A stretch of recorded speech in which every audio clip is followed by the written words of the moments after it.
안녕하세요. 이호선입니다.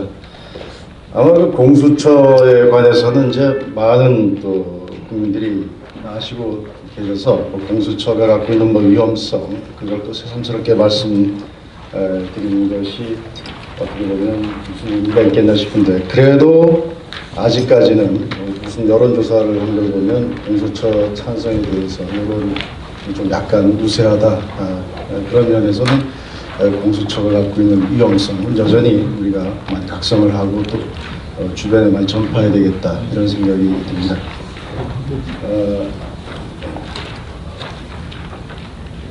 제가 오늘 잠깐 한 10분 정도 걸쳐서 이제 말씀을 드릴 텐데요. 일단 공수처가 갖고 있는 어떤 그 헌법적인 문제가 있습니다. 유형적인 문제. 그래서 우리가 그걸 제가 이제 근본 없는 그 공수처다, 이렇게 이제 제목을 붙여봤고요.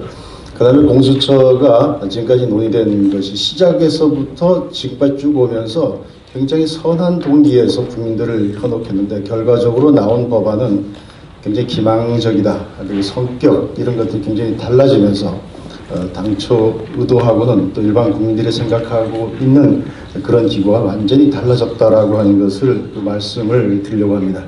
결국은 공수처가 노리는 것은 고위공직자는 나중에 말씀드리겠습니다. 결국 판사와 검사를 상대로 하는 사법을 장악하려고 하는 기구로서의 그 의도를 아주 노골화하고 있습니다. 그리고 그런 것들이 지금 공수처 법안에 아주 자세하게 들어가 있습니다. 많은 언론에서 공수처를 약간 피상적으로 보고 있는데, 우리가 악마는 디테일에 숨어 있다는 말이 있죠. 그래서 그 디테일한 부분들을 또 제가 말씀을 드리도록 하겠습니다.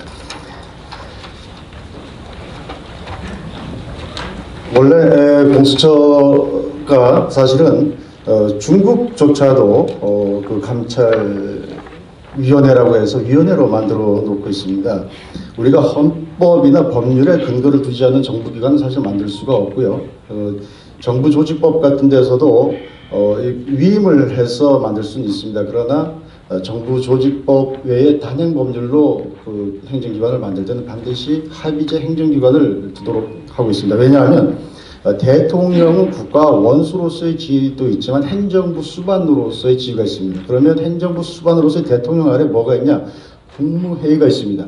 그러니까 모든 대통령 밑에서 행정부에서 일하는 최고의 그 관료들은 사실은 바로 국무위원의 자격을 가져야 되는데, 지금 공수처장은 차관급입니다. 차관급인데도 불구하고 당연히 국무위원이 아니죠. 그런데 국무위원인 법무부 장관에게도 요구할 수가 있고, 또 헌법상 그 심의를 거쳐서 임명되는 검찰총장에 대해서, 바로 검찰에 대해서 이 공수처가 수사할 사건이라 그러면 사건 이첩 요구를 할 수 있습니다. 그 권한을 갖고 있습니다. 명령을 할 수 있는 거죠. 그러니까 국무회의, 국무위원의 자격이 없는 차관급이 국무회의 위에 있는 이러한 기형적인 행정부 위에 있는 것이 되겠죠. 그 다음에 국회의 견제로부터도 자유스럽습니다. 이 국회에 출석해서 의견을 진술할 수 있는데, 국회가 부르면 여기 보는 것처럼 수사나 재판에 영향을 줄 수 있다고 판단되면 그것을 거부할 수 있도록 되어 있습니다. 공수처가 뭡니까? 공수처가 다루는 사건은 다 수사와 재판에 영향을 주는 겁니다. 그냥 내가 국회에 출석 안 하겠다고 하면 안 하는 겁니다. 그러니까 국회의 견제로부터 이제 자유스러운 거죠. 그러니까 행정부에서도 국무위원들 위에 있는, 그러면서 국가 원수로서의 임명권자인 대통령만이 견제할 수 있는, 그러니까 국회로부터도 자유롭고, 그러니까 이건 바로 국가 원수로서의 대통령 밑에 직속 기구가 되는 것이죠. 이 독립이라고 이제 자꾸 얘기를 하는데, 우리가 무슨 그 검찰의 독립 이렇게 얘기할 때는 인사와 예산을 주어서 소신 있게 직무상의 독립을 보장하도록 하는 얘기지, 지금 이 공수처가 갖고 있는 독립성이라고 하는 것은 삼권으로부터의 독립입니다.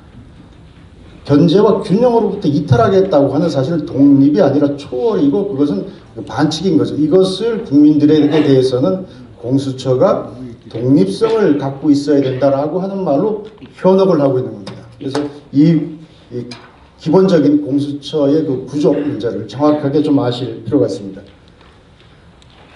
그리고 이 공수처는 당초 출발할 때는 이게 소위 뭐 스폰서 검사라고 아시죠? 소위 이제 판검사들의 그 부패 문제가 있었습니다.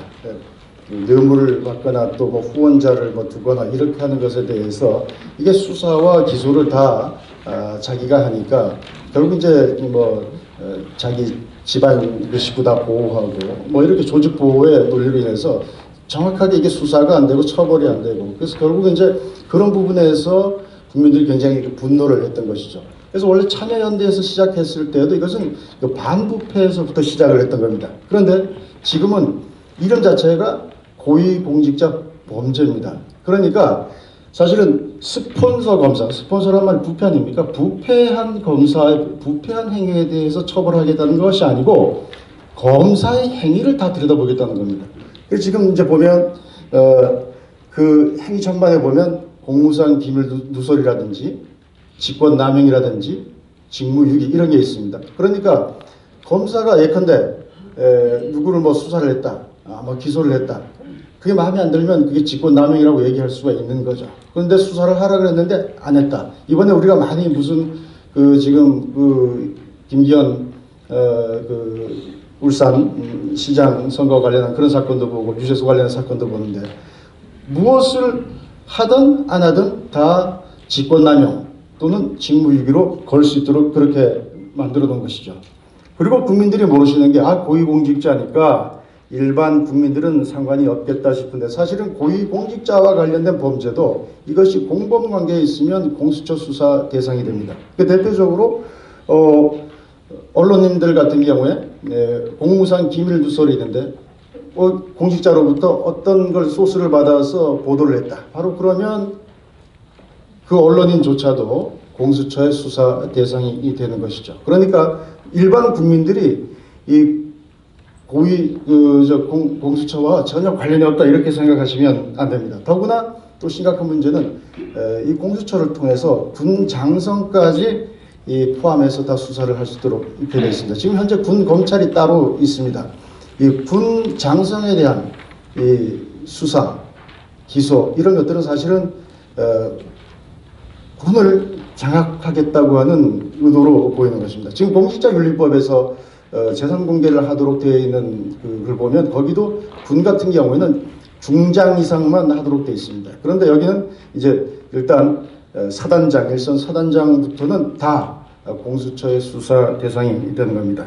그래서 처음에 시작한 마치 고위 공직자들의 부패 이런 것들은 처벌돼야 된다. 누구나 공감할 수 있는 이런 국민적인 그 열망을 가지고 거기다가 부패라고 하는 것을 빼버리고 두루뭉실하게 모든 공직자의 모든 일반적인 의사결정과 정책 집행을 다 그 옥죄는 그러한 법으로 지금 만들어 놓은 것입니다.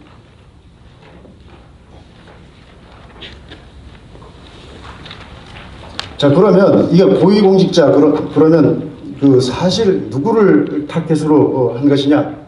여기 보면 공수처 수사 대상 전체가 한 7,000명 정도 됩니다. 그런데 지금 검사와 판사가 그중에 한 5,500명 정도 됩니다. 절대 다수가 사실은 이 공수처의 수사 대상은 판사와 검사들입니다. 그리고 판사와 검사들 같은 경우에는 그 직무의 특성상 그 진정, 민원 이런 것들이 상당히 많을 수밖에 없습니다. 그리고 직권 남용을 했다, 또 직무유기를 했다라고 하는 것 자체가 굉장히 모호하고 불확정한 개념입니다. 그 모호하고 불확정한 개념에다가 얼마나 많은 진정, 청원, 민원이 들어오는 판검사들을 상대로 해서 들어오는데 그걸 일일이 내가 마음에 안 든다 그러면 그 중에 선별해서 수사에 착수할 수가 있는 것이죠. 뒤에 말씀드리겠습니다만 이 공수처에서 수사 개시하는 단서는 범죄 혐의가 있다고 사료되는 때 이렇게 되어 있습니다. 그러니까 범죄 혐의가 있다고 생각되면 무조건 수사를 하는 겁니다. 누가 진정을 했다. 그러면 내가 범죄 혐의가 있다고 봐서 수사에 착수했다. 이렇게 이제 하면 되는 것이죠.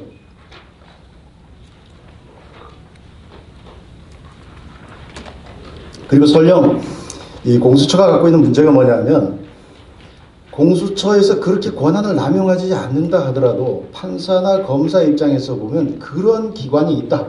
그리고 언제든지 내가 그런 대상이 될 수 있다라고 생각하는 그 자체가 바로 준사법기관인 검사의 어떤 직무의 그 공정성에 대해서 영향을 미치고 판사들의 어떤 사법부의 그 독립에 상당히 심각한 영향을 미칩니다. 그러니까 이게 공수처라고 한 자체가 남용되지 않는다 하더라도 그 자체가 사실은 있어서는 안 될 기구입니다.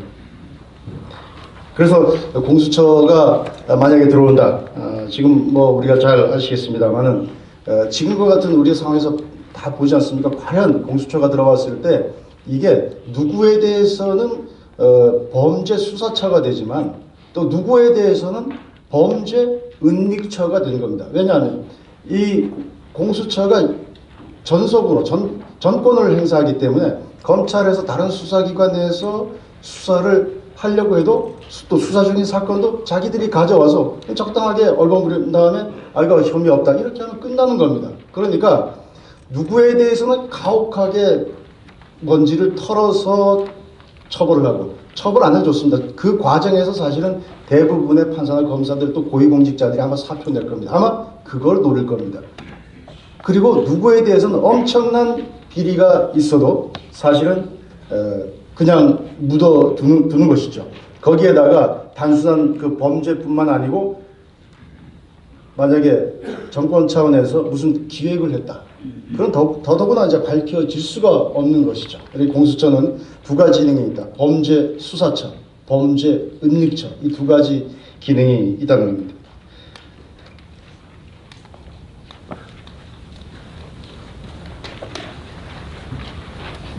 그래서 우리가 그 법안의 지금 내용을 보면 상당히 법안 자체에 굉장히 불순한 의도를 담아놓고 있습니다. 일단 검찰에는 이 문호를 닫아놓고 경찰에는 활짝 열어놨습니다. 공수처장, 차장, 수사처 검사들이 있는데 이 사람들이 만약에 검사가 여기에 가려고 그러면 퇴직하고 일정 기간 지나야 됩니다. 그리고 그 직에 있다가 다시 검사로 가려고 그러면 원직으로 가려고 그러면 또 역시 일정 기간 경과해야 됩니다. 그런데 경찰 같은 경우에는 바로 현직에서 바로 공수처장이 될 수 있습니다. 퇴직하고 나서 바로 경찰로 돌아갈 수 있습니다. 경찰과 공수처 그냥 문을 활짝 열어놓고 있는 것입니다. 또 공수처에는 그 공수처 수사관들이 있습니다. 이 수사관 같은 경우에 정원이 있는데 검찰에서 파견된 수사관들 같은 경우에는 이 수사관 정원에다가 집어넣습니다. 그런데 경찰에서 파견된 수사관은 정원 외로 운영을 합니다. 몇 명을 쓰든지 가능한 것입니다. 이러한 법들, 이러한 경찰을 갖다 쓰겠다고 하는 이것도 굉장히 불순하고 특히 경찰의 정보력을 가지고 공수처가 이용한다 그러면 정말 괴물과 같은 사찰 기구가 탄생하는 겁니다. 그것뿐만 아니고 수사 능력에는 닫아놓고 정치 성향에는 열어놓았다고 제가 표현을 했는데요. 여기에 보면 수사처에 우리가 수사 능력 있는 걸 검사 아니겠습니까? 그런데 검사들을 수사처 검사 정원의 2분의 1을 넘지 못하도록 해놨습니다. 2분의 1을 넘지 못하도록 해놨다는 얘기는 한 명도 안 뽑아도 된다는 겁니다. 전체를 다 검사 출신이 아닌 사람으로 뽑아도 되도록 되어 있습니다. 그러면 그 자리는 누가 채울 것인가? 제가 볼 때는 민변, 참여연대 이런 출신의 사람들, 정치적 성향을 갖고 있는 사람들이 들어갈 것이 거의 확실하다고 봅니다. 그런 걸 염두에 두고 저런 규정을 만든 것이죠. 또 하나, 이 법안에 보면 선언적으로는 공수처처장과 수사처 그 검사들은 정치적 중립성을 지켜야 한다 이렇게 해놨습니다. 그런데 그 정작 내부적으로 이 징계 사유에 딱 들어가면 정치적 중립 의무 위반은 징계 사유가 아닙니다. 여기 보면 정치 운동에 관여했어야 징계 사유가 되는 겁니다.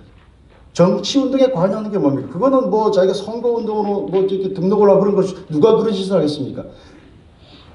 정치적 중립성을 안 지켜도 되고 마음대로 어느 정도 정치적 편향성을 보이는 수사를 해도 그것을 용인하겠다고 하는 그러한 내용을 이미 면죄부를 이 법안에 두고 있는 것입니다.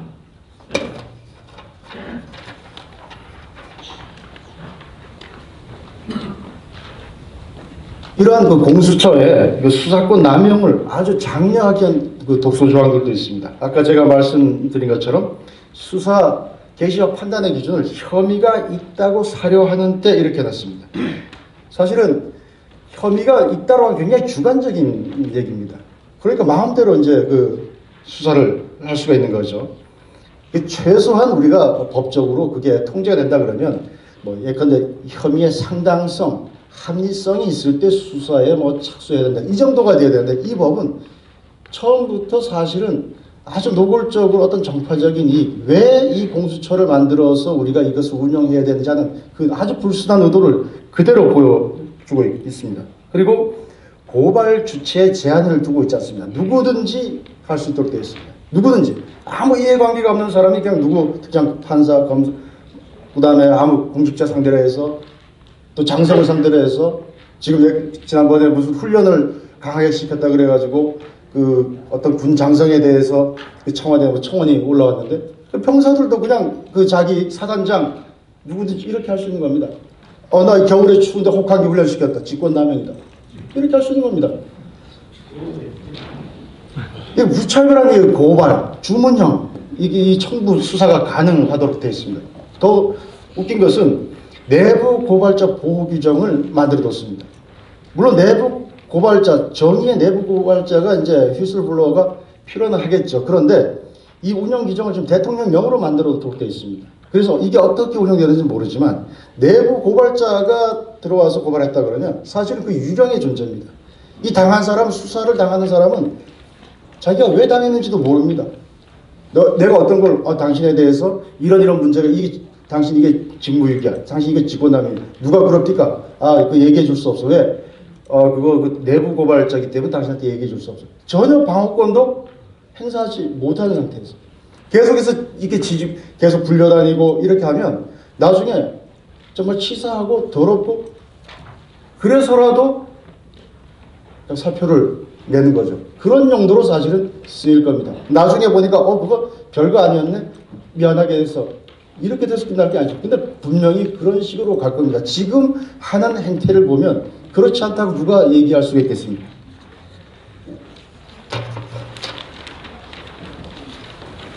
그래서 제가 볼 때 이 공수처는 완전히 지금 자유헌정 질서에 대한 선전포고다. 전 그렇게 생각을 합니다. 전 세계 대륙법의 구성, 어느 주요한 검찰 제도를 갖고 있는 국가 중에서 이런 기관을 둔 사례가 없습니다. 만약에 정말 이게 국민들, 우리 헌법에 대한 선전포고가 아니라 그러면, 그리고 필요하다 그러면 다음 차기 국회에 가서 온 국민들이 알도록, 그러니까 아주 합리적으로 이 권한이 남용되지 않도록, 이 기구가 악용되지 않도록 신중하게 토의돼서 그때 가서 해야 될 것이지, 만약에 이걸 계속 밀어붙인다? 저는 사실은 아예 노골적으로 아까 제가 말씀드렸던 디테일한 그 악마들을 동원해서 이 사법장악기구, 대통령의 친위 사찰기구로 공수처를 운영하겠다고 하는 야욕을 노골적으로 국민들에게 선포한 것이다. 저는 그렇게 봐야 된다고 생각을 합니다. 우리가 사실 이 공수처, 아까 보셨다시피 이 공수처는 경찰을 상당히 염두에 두고 있습니다. 경찰의 인력, 경찰의 정보력을 갖다가 쓰려고 하는데 과거 우리 전체주의, 나치나 공산주의를 보면 다 이 비밀 경찰을 가지고 운영을 했습니다. 저기 보시면 그 법학 교수를 했던 호엔이라고 하는 사람이 있습니다. 나치 친위대 돌격대장이었는데 이 사람 보면 비밀 국가 경찰의 임무는 운동권 출신으로서 지속적으로 거기에 뿌리를 둔 사람들이 맡아야 한다는 것이다. 그러니까 비밀 경찰의 존재 자체가 여기를 운영하는 사람들은 특정한 이념, 알아서 기는 사람들, 이런 사람들을 채워줘야 된다. 아까 제가 말씀드린 것처럼 수사처 검사의 2분의 1을 넘지 못하도록 한 것, 검사들이 결국은 다 채워놓을 수도 있도록 해놓고 거긴 결국 누구를 채울 것이냐. 저는 법학교수 호행, 문제도 법학교수 그런 것도 생각났는데 바로 저런 데서 아이디어를 얻지 않았는가 생각합니다. 또 여기 하나 보면 맨 아래 달라고 보면 경찰이 지도부에 아주 애매하게 숨겨놓은 의지를 실행에 옮기면 합법적으로 행동한 것이 된다. 지도부의 의지를 거역하면 경찰 전체가 아니라 경찰의 한 구성원이 직무 규정을 위반한 것이 된다. 그 나치의 그 보고서에 가면 이 조폭들이 그렇지 않습니까? 야, 쟤 죽여버려. 보스가 그렇게 얘기 안 하죠. 쟤 그냥 혼 좀 내줘. 근데 그걸 어떻게 해석합니까? 혼 좀 내줘를 이 얼굴 표정과 뭐 이런 걸 탁구하고 혼 좀 내줘를 다리 하나 부러뜨리는 거? 아니면 혼 좀 내줘를 땅에 파묻는 거? 이거 자기가 다 알아서 하는 거죠. 그러고 나서 이제 들키면 야, 난 그렇게 한 적이 없어. 내가 혼 좀 내줘 라고 한 것은 그냥 걔 좀 정신 차리게 좀 따끔하게 타일로 줘 그랬지. 아이고 밑에 놈들 그렇게 할 줄 알았습니까? 이렇게 하지 않습니까? 나치가 바로 그랬다는 겁니다. 나치가 자기들이 운영하는 비밀 경찰은 그렇게 알아듣고 이렇게 얘기하면 저렇게 철석까지 알아듣고 하는 것을 봤는데 바로 공수처가 제가 볼 때는 그렇게 운영될 가능성이 상당히 많다는 겁니다. 공산주의도 마찬가지, 사회주의도 마찬가지입니다. 사실 당이 어떻게 모든 국가기관에 대해서 정부기관에 대해서 직접적으로 뭘 한다라고 하는 말은 없지만 모든 곳에 곳곳에 스며들고 있는데 그런 것들의 핵심적인 역할은 누가 합니까? 바로 비밀 경찰이 하는 것이죠. 공안이 하는 것이죠. 그럼 앞으로 공수처는 어떤 것이냐? 과거의 경험, 과거 나치와 소비에트 그런 경험, 지금의 북한의 경험 뿐만 아니라 지금 바로 우리가 신문을 펴들면 나타나는 지금 집권 여당의 행태 이런 것을 봤을 때 공수처가 과연 순수하게 검찰의 개혁을 위한 도구냐? 그건 아니라고 봅니다. 그것은 헌정 질서에 대한 선전포고다. 저는 그렇게 봅니다. 네, 감사합니다.